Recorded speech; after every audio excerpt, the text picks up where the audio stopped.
खुलुमबाय। दिनै 30 जानुवारि। दिनै नोंथांमोननि थाखाय मोननैसो निउज आपडेट लानानै फैदों।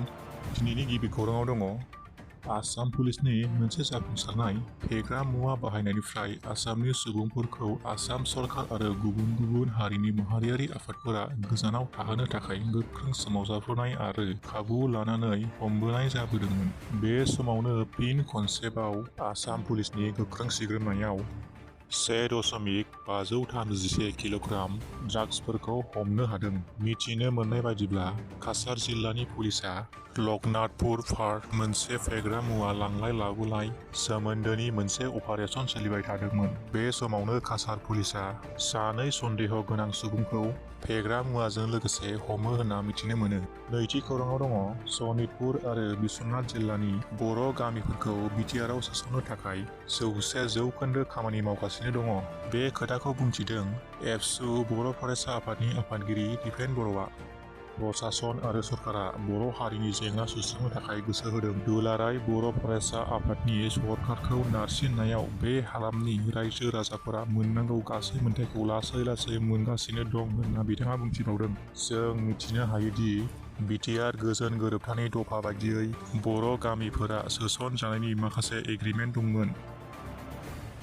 नाथाय BTR एकर्डनि दफाफोरखौ BTR सरकारा मावफुंनो हायैखौ जों नुनो मोनबोदों। बिथां दिपेन बर'नि बुंनाय बायदियै सोसन जायो ना जाया जों बेखौ सम फैबासो नुनो मोनसिगोन।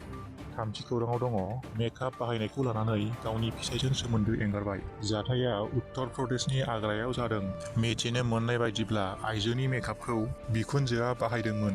बे जाथायखौ लानानैनो नखराव दावराव दावसिबो सोमजिदोंमोन आरो मेकआप बाहायग्राखौ FIR होनायबो जादोंमोन। उनाव जाथाया सोमोन्दो नागारलायनायसिम सहैयो। ब्रैथि खौराङाव दङ फोरोंगिरिनि खास्रि बिस्रि बुनायाव सासे फरायसानि गोब्राब जोखोम। बे जाथाया जादों चिरां जिल्लानि सान्थिपुर गोजौ फरायसालियाव। मिथिनाय बादिब्ला फरायसालिनि सासे फरायसुलिजों खामसालियाव रायलायबाय थानायखौ नुनानै फोरोंगिरि दीपक शर्माया थाखो 9आव फरायनाय शरण राय मुंनि फरायसाखौ गाज्रियै बुदों होनना मिथिनो मोन्दों। दायो बे जाथायनि हेंथायै सरकारा फोरोंगिरिखौ नायबिजिरनांगौ आरो बिबाननिफ्राय बोख्लायनांगौ होननानै दाबि दिखांदों आक्रासुआ। मिथिनाय बादिब्ला दायो जोखोम जानाय फरायसाखौ काजलगावआव थानाय जोहोलाव सोमब्ला बसुमतारी हस्पिटालाव फाहामथाय होगासिनो दं होननानै मिथिनो मोन्दों। बाथि खौराङाव दङ क'क्राझार रेल स्टेशनाव मोनसे गिख्रंथाव जाथाय। खारबाय थानाय रेलनिफ्राय ओंखारख्लायनो नागिरनायाव सासे लाइमोननि जिउ खहा। जाथाया नुजाथिदों मैया मंगलबार मोनाबिलि समाव। मिथिनाय बादिब्ला बङाइगावनिफ्राय क'क्राझारथिं फैनाय सरायघाट एक्सप्रेस ट्रेनजों फैदोंमोन हरिस्मिता बराया। नाथाय रेलआ क'क्राझारसिम मोनफैनाय समावनो हरिस्मिता बराया हरखाब बाज्रुमनानै जिउ गोमायो।